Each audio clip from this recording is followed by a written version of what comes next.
Kumusta mga brad? Medyo mainit-init nga po yung chismis ngayon patungkol doon sa di umano bagong Raider daw, kuno or Suzuki Satria nga po doon sa ibang bansa. At ito nga po yun.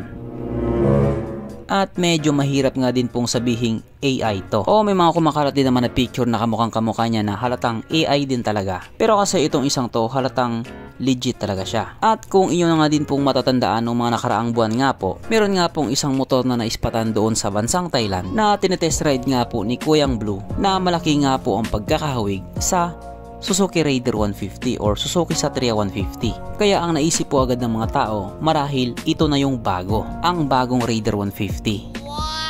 At mas lalo pa nga pong tumibay yung hinala nila nung kumalat din ang litratong ito. Pastilan, anyari. At malino nga po mayroon siyang pangalang Suzuki Satria. Yung kabuuan niya, Raider talaga. Pero kasi bakit parang ang sagwa ng itsura? Hindi ko naman po sinasabing pangit siya. Pero parang gano'n na nga. Yung headlight nga po niya ay kaparehas doon sa Suzuki GSX na nandoon nga po sa India. Na para sa akin nga po, hindi talaga bagay. Tapos sa hindi nga po malamang dahilan, nilagyan din siya ng bukol ng camel. Dati nga po ang hinala ko, yan ay tangke. Nakatulad nga po doon sa Fury. Pero marami nga po nagsasabi na hindi po yan tangke. Yan po yung compartment niya na nilakihan nga daw po nila. Marami daw po kasi nagrereklamo na yung previous model ng Raider ang liit ng compartment. Kaya yan nga po yung ginawa nila. Walang kwenta.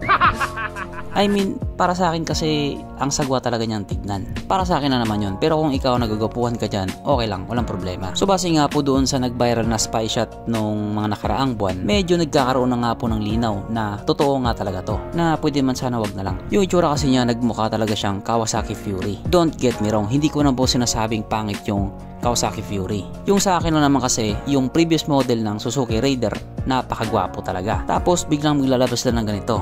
What the hell? Pero hanggat hindi pa nga po kinukumpirma ni Suzuki yan, medyo malabo pa yan. Malay nyo, hihilutin pa nila yung mukha niyan. Ikaw brad, kung ikaw ang tatanungin, alin ba yung gwapo? Yung bago o yung luma? Kung ano man yung sagot mo, irespeto natin yan. Pero kahit nga po ganun, wala pa din tayong bounce cake. Bye.